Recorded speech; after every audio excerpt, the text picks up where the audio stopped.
DRG Kids. ಕಥೆ ಜಾದುವಿನ ಡಮರುಗ. ಪ್ರೀತಂಪುರ್ ಎಂಬ ಒಂದು ಹಳ್ಳಿ ಇತ್ತು. ಆ ಹಳ್ಳಿಯಲ್ಲಿ ವಿನೋದ್ ತನ್ನ ವಯಸ್ಸಾದ ತಂದೆಯ ಜೊತೆ ವಾಸಿಸುತ್ತಿದ್ದ. ಆ ಹಳ್ಳಿಯಲ್ಲಿ ಕೇವಲ ವಿನೋದ್ ಮನೆ ಮಾತ್ರ ಮಣ್ಣಿನಿಂದ ಕಟ್ಟಲಾಗಿತ್ತು, ಮತ್ತದು ಹಾಳಾಗಿತ್ತು. ಮಿಕ್ಕೆಲ್ಲರ ಮನೆಯು ಗಾರೆಯಿಂದ ಕಟ್ಟಿಸಲಾಗಿತ್ತು. ವಿನೋದ್ ಒಬ್ಬ ಎಂಜಿನಿಯರಿಂಗ್ ಪದವೀಧರ, ಆದ್ರೆ ಅವನಿಗಿನ್ನೂ ಕೆಲಸ ಸಿಕ್ಕಿರ್ಲಿಲ್ಲ. ಅವನ ಸ್ನೇಹಿತರಿಗೆ ಅದಾಗ್ಲೇ ಕೆಲಸ ಸಿಕ್ಕಿತ್ತು. ವಿನೋದ್ ಯಾವಾಗ್ಲೂ ಇಂಟರ್ವ್ಯೂ ಕೊಡೋದಕ್ಕೆ ಹೋಗ್ತಿದ್ದ, ಆದ್ರೆ ಅವನಿಗೆ ಕೆಲಸ ಮಾತ್ರ ಸಿಕ್ತಿರ್ಲಿಲ್ಲ. ಹೀಗಿರುವಾಗ ಒಂದು ದಿನ ಪಕ್ಕದ ಮನೆಯ ಶಾಂತಿ ಆಂಟಿ ಬರ್ತಾರೆ. ಅರೆ ಏನಪ್ಪ ವಿನೋದ್, ಪಟ್ಟಣಕ್ಕೆ ಹೋಗಿದ್ದೆ ಅಂತ ನಾನ್ ಕೇಳ್ಪಟ್ಟೆ. ನೀನು ಇಂಟರ್ವ್ಯೂ ಕೊಡೋದಕ್ಕೆ? ಹೌದು ಆಂಟಿ, ಈ ಸಲನು ಕೆಲ್ಸ ಸಿಗ್ಲಿಲ್ಲ. ನಿನಗ್ ಯಾಕೆ ಯಾವ್ದು ಕೆಲ್ಸ ಸಿಗ್ತಾ ಇಲ್ಲ? ನಿನ್ ಜೊತೆ ಓದ್ತಾ ಇದ್ದವರೆಲ್ಲ ಈಗ ಪಟ್ಟಣದಲ್ಲಿ ಕೆಲ್ಸ ಮಾಡ್ತಾ ಇದ್ದಾರೆ, ಆದ್ರೆ ನಿನಗ್ ಮಾತ್ರ ಯಾಕೋ ಇನ್ನೂ ಕೆಲ್ಸ ಸಿಗ್ತಿಲ್ಲ. ಶಾಂತಿ ಅವರೇ, ಇದ್ರಲ್ಲಿ ವಿನೋದ್ದೇನ್ ತಪ್ಪಿದೆ? ಇವನ್ ಜೊತೆ ಓದ್ತಿದ್ದವ್ರ ಮಧ್ಯೆ ತುಂಬಾ ಚುರುಕಾಗಿದ್ದವನು ಇವನು ಮಾತ್ರ. ಆದ್ರೆ ಏನ್ ಮಾಡೋದು, ಅದೃಷ್ಟನೂ ಇರ್ಬೇಕಲ್ಲ. ಹಾ, ಅದು ಸರಿ ಅನ್ನಿ. ಈಗ ನನ್ ಮಗ ದೀಪಕ್ನ ನೋಡಿ, 4 ವರ್ಷ ಆಯ್ತು ಅವನಿಗೆ ಕೆಲ್ಸ ಸಿಕ್ಕಿ. ಕೈ ತುಂಬಾ ದುಡಿತಾ ಇದ್ದಾನೆ. ಮಗ ಅಂದ್ರೆ ದೀಪಕ್ ತರ ಇರ್ಬೇಕು. ಇದನ್ನ ಹೇಳಿ ಅವಳಲ್ಲಿಂದ ಹೊರಡ್ತಾಳೆ. ಇದನ್ನೆಲ್ಲ ಕೇಳಿ ವಿನೋದ್ ಒಳಗೆ ತುಂಬಾ ದುಃಖ ಪಡ್ತಾನೆ, ಆದ್ರೆ ಯಾರ ಬಳಿಯೂ ಏನೂ ಹೇಳ್ಕೊಳ್ಳೋದಿಲ್ಲ. ಆಗ ಅವ್ರ ತಂದೆ ಹೇಳ್ತಾರೆ, ಮಗು, ನಿನ್ ಬಗ್ಗೆ ನನಗ್ ತುಂಬಾ ಚಿಂತೆಯಾಗತ್ತೆ. ನಾನೊಬ್ಬ ಮಾಮೂಲಿ ಬಡ ರೈತ, ಆದ್ರೆ ನಿನ್ನನ್ನ ಕಷ್ಟಪಟ್ಟು ಓದಿಸಿದ್ದು ಮುಂದೊಂದ್ ದಿನ ನೀನು ಕೆಲಸ ಮಾಡ್ತೀಯ ಅಂತ. ಈಗ ನಮ್ಮ ಹತ್ರ ಅಷ್ಟು ಜಮೀನ್ ಕೂಡ ಇಲ್ಲ, ಅದರಿಂದ ನಮ್ಮ ಜೀವನನಾದ್ರೂ ನಡ್ಸೋಣ ಅನ್ಕೊಂಡೆ. ನನಗಂತೂ ಈಗ ವಯಸ್ಸಾಯ್ತು, ಆದ್ರೆ ನಿನ್ನೆದುರಿಗೆ ಒಂದು ದೊಡ್ಡ ಭವಿಷ್ಯನೇ ಇದೆ. ಅಪ್ಪ, ನನಗೆಲ್ಲ ಅರ್ಥ ಆಗುತ್ತೆ. ನಾನ್ ಎಷ್ಟೇ ಪ್ರಯತ್ನ ಪಟ್ರು ನನ್ ಕೆಲ್ಸ ಮಾತ್ರ ಸಿಗ್ತಾ ಇಲ್ಲ. ಯಾಕೆ ಅಂತ ನನಗೆ ಗೊತ್ತಾಗ್ತಿಲ್ಲ. ನಾನು ದೇವ್ರತ್ರ ಇದನ್ನೇ ಕೇಳ್ತಾ ಇರ್ತೀನಿ, ನಿನಗೊಂದು ಒಳ್ಳೆಯ ಕೆಲಸ ಸಿಗ್ಲಿ ಮತ್ತು ನಿನ್ನ ಜೀವನ ಆರಾಮವಾಗ್ಲಿ ಅಂತ. ಈಗ ಅವನೇ ಏನಾದ್ರೂ ದಾರಿ ತೋರಿಸ್ತಾನೆ. ತಂದೆಗೆ ಇದೇ ಚಿಂತೆಯಾಗಿತ್ತು, ವಿನೋದ್ನ ಬಳಿ ಯಾವುದೇ ಕೆಲಸ ಇಲ್ಲ ಅನ್ನೋದು, ಮತ್ತು ಅವನ ಮದುವೆ ಕೂಡ ಆಗಿಲ್ಲ ಅನ್ನೋದು. ವಿನೋದ್ ಪದೇ ಪದೇ ಪಟ್ಟಣಕ್ಕೆ ಹೋಗಿ ಕೆಲಸದ ಇಂಟರ್ವ್ಯೂಗಳನ್ನ ಕೊಟ್ಟು ಬರ್ತಿದ್ದ, ಆದ್ರೆ ರಿಪ್ಲೈ ಮಾತ್ರ ಬರ್ತಿರ್ಲಿಲ್ಲ. ಈ ಬಾರಿಯೂ ಅವನು ಇಂಟರ್ವ್ಯೂ ಕೊಟ್ಟು ಬಂದು ಮನೆಯಲ್ಲಿ ಮಂಚದ ಮೇಲೆ ಫ್ಯಾನ್ ನೋಡ್ತಾ ಮಲ್ಗಿದ್ದ. ಆಗ ಅವನ ತಂದೆ ಬರ್ತಾರೆ. ಮಗ, ನನಗ್ ಗೊತ್ತು ವಿಷಯ ಏನು ಅಂತ, ಆದ್ರಿಂದ ನಾನೇನೂ ಕೇಳೋದಿಲ್ಲ. ಆದ್ರೆ ಒಂದೇ ಒಂದ್ಸಲ ನನ್ನ ಮಾತು ಕೇಳು. ಯಾವ್ದಾದ್ರೂ ಸಣ್ಣ ಪುಟ್ಟ ಕೆಲಸ ಆದ್ರೂ ಪರವಾಗಿಲ್ಲ, ಮಾಡು. ಇಷ್ಟು ಹೇಳೋದಕ್ಕೋಸ್ಕರ ಬಂದೆ ಅಷ್ಟೇ. ನಾನಿನ್ನು ಹೊರಡ್ತೀನಿ. ವಿನೋದ್ ತಲೆ ಬಗ್ಗಿಸ್ತಾನೆ ಮತ್ತು ಕಣ್ಣಿನಲ್ಲಿ ನೀರು ತುಂಬಿಕೊಂಡಿರುತ್ತೆ. ಅಪ್ಪ ಕರೆಕ್ಟಾಗಿ ಹೇಳ್ತಾರೆ. ಯಾವುದಾದ್ರೂ ಸಣ್ಣ ಪುಟ್ಟ ಕೆಲಸ ಮಾಡ್ಕೋತೀನಿ. ನಾಳೆನೆ ಪೇಟೆಗೆ ಹೋಗಿ ಕೆಲಸ ಹುಡುಕ್ತೀನಿ. ಮಾರನೇ ದಿನ ಅವನು ಮತ್ತೆ ಪಟ್ಟಣದ ಕಡೆಗೆ ಹೊರಟ, ಆದ್ರೆ ಅವನ ಅದೃಷ್ಟ ಕೈ ಕೊಡ್ತು. ಈ ಬಾರಿಯೂ ಅವನು ಎಷ್ಟೋ ಆಫೀಸ್ಗಳಿಗೆ ಹೋಗಿ ಕೆಲಸ ಕೊಡಿ ಅಂತ ಕೇಳ್ಕೊಂಡ, ಆದ್ರೆ ಎಲ್ರೂ ನಿರಾಕರಿಸಿದ್ರು. ವಿನೋದ್ ದುಃಖದಿಂದ ತನ್ನೊಳಗೆ ಮಾತಾಡ್ಕೋತಾನೆ. ದೊಡ್ಡ ಕೆಲಸ ಇರ್ಲಿ, ನಂಗೆ ಚಿಕ್ಕ ಕೆಲಸನೂ ಸಿಗ್ತಾ ಇಲ್ಲ. ಅಯ್ಯೋ ಹಣೆ ಬರವೆ, ನನಗೆಂಥ ದಿನಗಳು ಕೊಟ್ಟಪ್ಪ. ಅವನು ನಿರಾಶೆಯಿಂದ ಒಂದು ಸ್ಥಳಕ್ಕೆ ಹೋಗಿ ಅಲ್ಲಿ ಒಂದು ಮರದ ಕೆಳಗೆ ಕೂತ್ಬಿಡ್ತಾನೆ ಮತ್ತು ಯೋಚಿಸ್ತಾನೆ, ಇಲ್ಲೇ ಸ್ವಲ್ಪ ಹೊತ್ತು ಕೂತ್ಕೋತೀನಿ. ರಾತ್ರಿನೂ ಆಗುತ್ತೆ, ಸಮಯನೂ ಹೋಗುತ್ತೆ. ಮತ್ತೆ ರಸ್ತೆಯಲ್ಲಿ ನಂಗೆ ಯಾರು ನೋಡೋದಿಲ್ಲ ಕೂಡ, ಯಾರು ಕೇಳೋರು ಇರೋದಿಲ್ಲ ಇಂಟರ್ವ್ಯೂಯಲ್ಲಿ ಏನಾಯ್ತು ಅಂತ. ಅವನಿಗೆ ತುಂಬಾ ಹಸಿವಾಗಿತ್ತು, ಆದ್ರೆ ಜೇಬ್ನಲ್ಲಿ 50 ರೂಪಾಯಿ ಮಾತ್ರ ಇತ್ತು. ನಾನೇನಾದ್ರೂ ತಿಂದ್ರೆ ನನ್ನ ಹತ್ರ ಇರೋ 50 ರೂಪಾಯಿ ಖರ್ಚಾಗ್ಬಿಡುತ್ತೆ. ಈಗೊಂದು ಕೆಲಸ ಮಾಡ್ತೀನಿ, 5 ರೂಪಾಯಿ ಕೊಟ್ಟು ಕಡ್ಲೆಕಾಯಿ ತೊಗೊಂಬಂದ್ಬಿಡ್ತೀನಿ. ಈಗ ಸ್ವಲ್ಪ ತಿಂತೀನಿ, ಆಮೇಲೆ ಸ್ವಲ್ಪ ತಿಂತೀನಿ. ಇದನ್ನ ಯೋಚನೆ ಮಾಡಿ 5 ರೂಪಾಯಿಗೆ ಪಾಪ್ಕಾರ್ನ್ನ ತಗೊಂಡು ವಾಪಸ್ ಆ ಮರದ ಕೆಳಗೆ ಬಂದು ಕೂತ.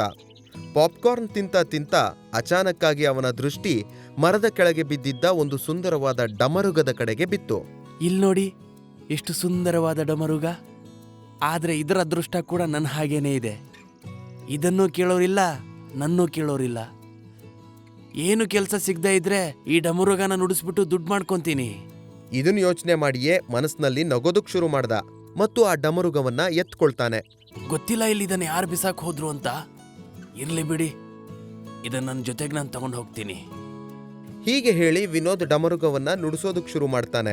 ಆಗ ಆ ಡಮರುಗದಿಂದ ಒಂದು ಧ್ವನಿ ಕೇಳಿಸುತ್ತೆ. ಇರಪ್ಪ ವಿನೋದ್. ಯಾರು ಮಾತಾಡಿದ್ದು? ನೋಡಿ, ನಾನು ಹೆದ್ರೋ ಹುಡುಗ ಅಲ್ಲ, ತಿಳ್ಕೊಂಬಿಡಿ. ನಾನು ನಿನ್ನನ್ನ ಎದುರಿಸ್ತಾ ಇಲ್ಲ. ಹಾಗಾದ್ರೆ ಯಾರು ನೀನು? ನಿನ್ ಧ್ವನಿ ಎಲ್ಲಿಂದ ಬರ್ತಿದೆ? ನಾನು ಡಮರುಗ ಮಾತಾಡ್ತಾ ಇದ್ದೀನಿ. ನೀನ್ ನುಡಿಸ್ತಾ ಇದೀಯಲ್ಲ, ಅವನೇ ನಾನು. ಸರಿ, ನಾನು ಹಾಗಿದ್ರೆ ನುಡಿಸೋದಿಲ್ಲ, ನನ್ನನ್ನು ಕ್ಷಮಿಸ್ಬಿಡು. ಅದಲ್ಲ ವಿನೋದ್, ನಾನು ಹೇಳ್ತಿರೋದೇನಂದ್ರೆ, ನಿನ್ನ ಮನಸ್ಸಿನಲ್ಲಿ ಏನೇ ಇಚ್ಛೆ ಇದ್ರೂ ಅದನ್ನ ನನಗೆ ಹೇಳು, ನಾನದನ್ನ ಪೂರ್ತಿ ಮಾಡ್ತೀನಿ. ನಾನು ನಿನ್ ಮಾತುಗಳನ್ನ ಹೇಗ್ ನಂಬೋದು? ನನ್ನನ್ನ ಯಾರು 3 ಸರ್ತಿ ನುಡಿಸ್ತಾರೆ, ನಾನಂತವ್ರ ಎಲ್ಲಾ ಇಚ್ಛೆಗಳನ್ನು ಪೂರ್ತಿ ಮಾಡ್ತೀನಿ. ಹಾಗಾದ್ರೆ ನೀನ್ ನನಗೆ ಮೊದಲು ರುಚಿಕರವಾದ ಊಟ ಕೊಡು, ನನಗೆ ತುಂಬಾನೇ ಹಸಿವಾಗಿದೆ. ತಗೋ, ನಿನಗೋಸ್ಕರ ರುಚಿಯಾದ ಊಟ. ವಿನೋದ್ನ ಮುಂದೆ ಒಂದು ದೊಡ್ಡ ತಟ್ಟೆಯಲ್ಲಿ ಊಟ ಬಂದ್ ನಿಲ್ಲುತ್ತೆ. ಮತ್ ವಿನೋದ್ ಹೇಳ್ತಾನೆ, ನಾನೇನೇ ಕೇಳಿದ್ರು ನನ್ನ ಆಸೆನ ನೀನು ಈಡೇರಿಸ್ತೀಯಾ? ಹಾ, ಖಂಡಿತವಾಗ್ಲೂ. ನಿನ್ನ ಮನಸ್ಸಿನಲ್ಲಿ ಏನ್ ಆಸೆ ಇದ್ರೂ ಅದನ್ನ ನನಗೆ ಹೇಳು, ನಾನು ಖಂಡಿತವಾಗಿಯೂ ಅದನ್ನ ಪೂರೈಸ್ತೀನಿ. ಮೊದಲು ನಾನು ಈ ಊಟ ಮಾಡ್ತೀನಿ, ಆಮೇಲೆ ಹೇಳ್ತೀನಿ. ಊಟ ಮಾಡಿದ ನಂತರ ವಿನೋದ್ ಡಮರುಗದ ಹತ್ರ ಹೇಳ್ತಾನೆ, ಸದ್ಯಕ್ಕೀಗ ನನ್ನ ಹತ್ರ ಜಾಸ್ತಿ ದುಡ್ಡಿಲ್ಲ. ನನ್ನ ಕತೆ ಏನಪ್ಪಾ ಅಂದ್ರೆ, ನನ್ನ ಕೆಲ್ಸಕ್ಕೆ ಅಂತ ಹುಡ್ಕೊಂಡು ಹೋದಾಗ ಇದುವರೆಗೂ ನನಗೆ ಯಾರು ಕೆಲ್ಸನೇ ಕೊಟ್ಟಿಲ್ಲ. ನನಗಿವಾಗ 30 ವರ್ಷ ಆಗಿದೆ. ನಾನು ಏನ್ ಮಾಡ್ಬೇಕು ಅಂತ ನಂಗೆ ಗೊತ್ತಾಗ್ತಿಲ್ಲ. ನಿನ್ನೆಲ್ಲ ಆಸೆಗಳನ್ನ ನನಗೆ ಹೇಳು ವಿನೋದ್, ನಾನು ಅದನ್ನೆಲ್ಲ ಈಡೇರಿಸ್ತೀನಿ. ಎಲ್ಲಕ್ಕಿಂತ ಮೊದಲು ನಮ್ಮ ಹಳ್ಳಿಯಲ್ಲಿರೋ ಮನೆ ನಂಗೆ ಚೆನ್ನಾಗಾಗ್ಬೇಕು. ನನ್ನ ತಂದೆಯವರಿಗೆ ಹಳ್ಳಿಯಲ್ಲಿ ಹೆಚ್ಚಿನ ಜಮೀನ್ ಸಿಗೋ ಹಾಗೆ ಮಾಡು. ಯಾಕಂದ್ರೆ ಅವ್ರು ತಮ್ಮ ಇಡೀ ಜೀವನಾನ ಬೇರೆಯವ್ರ ಜಮೀನಲ್ಲಿ ಕೆಲಸ ಮಾಡೋದೇ ಆಗ್ಬಿಟ್ಟಿದೆ. ನೋಡು ವಿನೋದ್, ನಾನ್ ನಿನ್ನೆಲ್ಲ ಆಸೆಗಳನ್ನು ಪೂರೈಸಿದ್ದೇನೆ. ಮತ್ತೆ ಇನ್ನೂ ಏನಾದ್ರೂ ಆಸೆ ಇದ್ರೆ ಅದನ್ನೂ ಹೇಳು. ಪಟ್ಟಣದಲ್ಲಿ ಕೂಡ ನಂದೊಂದು ಮನೆ ಇರಬೇಕು, ಒಂದು ಕಾರ್ ಇರಬೇಕು, ಎಲ್ಲ ಸುಖ ಸೌಕರ್ಯಗಳಿರ್ಬೇಕು. ನನ್ನ ಹತ್ರ ತುಂಬಾ ದುಡ್ಡು ಇರಬೇಕು. ನಂದೇ ಓನ್ ಬಿಸ್ನೆಸ್ ನ ಶುರು ಮಾಡಿ ಎಲ್ರಿಗೆ ಕೆಲಸ ಕೊಡ್ಬೇಕು. ಈ ತರದೊಂದು ನನಗೆ ಆಸೆ ಇದೆ. ಈ ಎಲ್ಲ ಆಸೆಗಳನ್ನ ನೀನ್ ನನಗೆ ಪೂರೈಸಬಹುದಾ? ಹಾ, ನಿನ್ನೆಲ್ಲ ಆಸೆಗಳನ್ನು ನಾನು ಪೂರೈಸ್ತೇನೆ. ನೀನೇನು ಚಿಂತೆ ಮಾಡಬೇಡ. ನನ್ ಕೊನೆಯ ಆಸೆ ಏನಂದ್ರೆ, ನೀನ್ ನನ್ನ ಜೊತೆಗೆ ಯಾವಾಗ್ಲೂ ಇರ್ಬೇಕು ಅಂತ. ನನ್ನ ಜೀವನದಲ್ಲಿ ಯಾವುದೇ ತರಹ ತೊಂದರೆಗಳು ಬಂದ್ರೂ ಕೂಡ ನೀ ನನಗೆ ದಾರಿ ತೋರಿಸ್ಬೇಕು. ಒಂದ್ ಒಳ್ಳೆ ಸ್ನೇಹಿತನ ತರ. ಎಲ್ರು ನನಗೆ ಆಡ್ಕೊಳ್ತಿರುವಾಗ ನೀನ್ ನನಗೆ ಸಹಾಯ ಮಾಡಿದೀಯಾ, ಅದನ್ನ ನಾನು ಯಾವತ್ತೂ ಮರೆಯೋದಿಲ್ಲ. ಅದಕ್ಕೆ ನಾನು ನಿನ್ಗೆ ಹೇಳ್ತಾ ಇರೋದು, ನನ್ ಜೊತೆಗಿದ್ರೆ ನಾನು ಯಾವತ್ತೂ ಖುಷಿಯಾಗಿರ್ತೀನಿ. ವಿನೋದ್, ನೀನು ನನ್ನನ್ನ ಸ್ನೇಹಿತ ಅಂತಿದ್ಯಾ, ಹಾಗಾಗಿ ನಾನು ಸದಾ ನಿನ್ ಜೊತೆಲೇ ಇರ್ತೀನಿ. ವಿನೋದ್ ಆ ಡಮರುಗವನ್ನ ತಗೊಂಡು ಮನೆಗೆ ಹೋಗ್ತಾನೆ. ಮತ್ತು ಎಲ್ಲವೂ ಬದಲಾಗಿತ್ತು. ಜಮೀನು, ಭೂಮಿ, ಹೊಸ ಮನೆ ಕೂಡ ಆಗಿತ್ತು. ವಿನೋದ್ಗೋಸ್ಕರ ಅವ್ರ ತಂದೆ ಕಾಯ್ತಾ ಇದ್ರು. ವಿನೋದ್, ಎಲ್ಲ ಬದಲಾಗೋಗಿದೆ. ಹೊಸ ಮನೆ, ಹೊಲ, ಜಮೀನು. ನನ್ಗೇನು ಅರ್ಥನೇ ಆಗ್ತಿಲ್ಲ ಮಗ, ಇಲ್ಲಿ ಏನಾಗ್ತಿದೆ ಅಂತ. ಅಪ್ಪ, ನಮ್ಮ ಎಲ್ಲ ಬದಲಾವಣೆಗೆ ಈ ಡಮರುಗನೇ ಕಾರಣ. ವಿನೋದ್ ಅವರ ತಂದೆಗೆ ಎಲ್ಲಾ ವಿಚಾರಗಳನ್ನು ವಿವರಿಸ್ತಾನೆ. ನಾನು ಬರೀ ಕತೆಗಳಲ್ಲಿ ಮಾತ್ರ ಚಮತ್ಕಾರವನ್ನ ಕೇಳಿದ್ದೆ. ನಿಜ ಜೀವನದಲ್ಲೂ ಚಮತ್ಕಾರ ಆಗತ್ತೆ ಅನ್ನೋದನ್ನ ಇವತ್ತೇ ಮೊದಲನೇ ಬಾರಿ ನೋಡ್ತಿದ್ದೀನಿ. ಅಪ್ಪ, ಇದು ನಿಜವಾಗ್ಲೂ ನಮಗೆ ಚಮತ್ಕಾರನೇ ಸರಿ. ಹೌದು ಮಗನೇ, ಕಡೆಗೂ ಆ ದೇವ್ರು ನಮ್ಮ ಮಾತನ್ನ ಕೇಳಿಸ್ಕೊಂಡ ಅನ್ಸುತ್ತೆ. ಒಂದು ವಿಷಯದ ಬಗ್ಗೆ ನೀವಿಬ್ರು ಗಮನ ಇಡಬೇಕಾಗತ್ತೆ. ಇದನ್ನ ಯಾವುದೇ ಕಾರಣಕ್ಕೂ ಯಾರಿಗೂ ಹೇಳ್ಬೇಡಿ, ಇದೆಲ್ಲ ಹೇಗಾಯ್ತು ಅಂತ. ಹೇಳಿದ್ರೆ ಎಲ್ಲವೂ ಮೊದಲಿನ ರೀತಿನೇ ಆಗ್ಬಿಡತ್ತೆ. ಹುಷಾರು. ಇಲ್ಲ, ನಾನು ಯಾರಿಗೂ ಏನು ಹೇಳೋದಿಲ್ಲ. ಹಾ, ಯಾರಿಗೂ ಹೇಳಲ್ಲ. ಇದಾದ ನಂತರ ವಿನೋದ್ ಹಳ್ಳಿಯಲ್ಲಿ ತನ್ನ ಜಮೀನಿನಲ್ಲಿ ಒಂದು ಸಕ್ಕರೆ ಕಾರ್ಖಾನೆ ಶುರು ಮಾಡ್ದ. ಆ ಹಳ್ಳಿಯಲ್ಲಿದ್ದ ಸುಮಾರು ಜನರಿಗೆ ಕೆಲಸ ಕೂಡ ಕೊಡ್ತಾನೆ.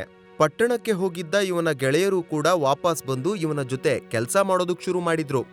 ಈಗ ವಿನೋದ್ನ ತಂದೆ ಆರಾಮವಾಗಿ ಹಳ್ಳಿಯೆಲ್ಲ ಸುತ್ತುತ್ತಾರೆ. ಅರೆ ಏನಪ್ಪ ವಿನೋದ್, ನೀನ್ ಇದನ್ನೆಲ್ಲ ಹೇಗ್ ಮಾಡ್ದೆ? ನೀನಂತೂ ಈ ಹಳ್ಳಿ ಹೆಸರನ್ನ ತುಂಬಾ ಎತ್ತರಕ್ಕೆ ತಗೊಂಡೋಗಿದೀಯಾ. ಆದ್ರೆ ವಿನೋದ್, ನಿನ್ ಹತ್ರ ಇಷ್ಟೊಂದ್ ಹಣ ಎಲ್ಲಿಂದ ಬಂತು? ಆಂಟಿ, ಪಟ್ಟಣದಲ್ಲಿ ನಂಗೊಂದು ಲಾಟ್ರಿ ಹೊಡೆದಿತ್ತು, ಅದಕ್ಕೆ ಎಲ್ಲಾ ಬದಲಾವಣೆಗೆ ಕಾರಣವಾಯ್ತು. ವಿನೋದ್ ಮತ್ತು ಅವರ ತಂದೆ ಹಳ್ಳಿಯಲ್ಲಿ ಎಲ್ಲರಿಗೂ ಇದೇ ಮಾತು ಹೇಳಿದ್ರು. ವಿನೋದ್ಗೆ ಲಾಟ್ರಿ ಹೊಡಿತು ಅಂತ, ಇದರಿಂದಾನೇ ಅವನ ಹತ್ರ ಅಷ್ಟು ಹಣ ಬಂತು ಅಂತ. ನೋಡ್ತಿದ್ದಂತೆ ವಿನೋದ್ನ ಹೆಸರು ಅಲ್ಲಿರುವ ಶ್ರೀಮಂತರ ಜೊತೆ ಸೇರ್ಕೋತು. ಅದಕ್ಕೆ ಹೇಳೋದು, ಹುಟ್ಟಿಸಿದ ದೇವರು ಹುಲ್ಲು ಮೇಯಿಸೋದಿಲ್ಲ ಅಂತ.